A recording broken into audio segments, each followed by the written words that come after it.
Hello বন্ধুরা, এসে গেছি একটা ছোট্ট মিনি ব্লগ নিয়ে। তো সকলকে জানাই বৃষ্টি ভেজা সকালে শুভেচ্ছা। এখানে দেখো সেই কাল থেকে বৃষ্টি আরম্ভ হয়েছে, এখনও পর্যন্ত থামার নামই নিচ্ছে না। সেই ঝিরঝির করে পড়েই চলেছে বৃষ্টি সমান তালে। আর এই যে দেখো আমার বরবাবুর এরা সঙ্গী, এরা হচ্ছে একদম পরিবারের সদস্য হয়ে গেছে। এরাও বৃষ্টি হলে চারিদিকে ছোটাছুটি করে, ওড়াউড়ি করে। হয়তো এদের খাঁচায় থাকতে ভালো লাগে না, সেই কারণে হয়তো ওরা এরকম ছটপট করে। তারপরে আমি ওদেরকে একটুখানি দেখে একটু বসে তারপরে চলে এসেছি ঘরের কাজ করতে। এই যে দেখো ঘরটা এলোমেলো হয়ে গেছে, তো ঘরটা গোছাতে হবে।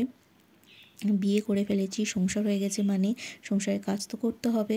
তো সেই কারণে আমি নিচের কাজটা মোটামুটি করে এসেছি, তারপরে এখানে চলে এসেছি ওপরের কাজটা করতে। তো এখানে দেখো এই যে বিছানাটা আগে গুছিয়ে নিচ্ছি, কারণ বিছানাটা এলোমেলো হয়ে থাকলে একদম ভালো লাগে না। তো বরবাবু যতক্ষণ না বেরোয় আমি বিছানাটা গোছাতে পারি না, কারণ যতবার গোছাবো ততবার ও ঘেঁটে দেবে, এরকম ব্যাপার। সেই জন্য ও বেরিয়ে যাওয়ার পরে আমি বিছানাটা গুছিয়ে রাখি। এবার ও আসলেই তারপরে আবার বিছানার অবস্থা খারাপ হয়ে যাবে, তো এরকম হয়। তো সেই কারণেই আমি বিছানাটা এই যে পরিষ্কার করে যতক্ষণ না থাকে ততক্ষণ গোছানো থাকে।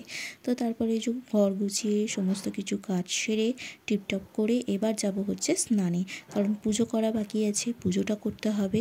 ওখানে পুজো না করলে আমি কিছু খেতেও পারবো না, কারণ পুজো সারার পরই আমি খাই সাধারণত। তো সেই কারণে পুজোটা আগে করব। তো ফুল অনেক সকালে তোলা হয়ে থাকে, শ্বশুরমশাই গাছ থেকে ফুল টাটকা তুলে দেয়। তো সেই কারণে তাড়াতাড়ি করে পুজোটাও করতে হয়, কারণ বেলার দিক হয়ে গেলে ফুলগুলো কীরকম জানি হয়ে যায়। সে কারণে তাড়াতাড়ি পুজোটাও করে নিই, আর ঠাকুরকে পুজো করার পরে আমি ব্রেকফাস্ট করব। তো দেখো আমি এখানে স্নান সেরে ফ্রেশ হয়ে এবার যাব হচ্ছে পুজো করতে। পুজো করা বাকি, আর সমান তালে বৃষ্টিটা তো লেগেই আছে। আগে আগে জানো তো বৃষ্টিতে আমি ঘরে বসে বসে বৃষ্টি দেখতাম, কিন্তু এখন আর হয়ে ওঠে না। তো এই যে দেখো এখানে বড়বাবু একটু রিকোয়েস্ট করে গেছে যাতে আমি ওদেরকে এই ঘাসগুলো দিয়ে দিই, কারণ ওদেরকে নাকি ক্যালসিয়ামের দরকার পড়েছে ওদের। যাই হোক, এটাই হচ্ছে ওর পাখি দেখাশোনার বিভিন্ন রকমের নিয়ম ও বার করে, বিভিন্ন ধরনের জিনিসও নিয়ে আসে আর খাওয়ায়। যাই হোক, আজকে আমাকে রিকোয়েস্ট করেছে, তো আমি আজকে এদের খাবারটা দিয়ে দিলাম। তো আমি সাধারণত এগুলো করি না, ও নিজে নিজেই করে, আমার একটু ভয় মতো লাগে, তো সেই কারণে আমি করি না। ও নিজেই করে, করতে ভালোবাসে, করে। তো আজকে রিকোয়েস্ট করে গিয়েছিল বলেই আমি করে দিচ্ছি।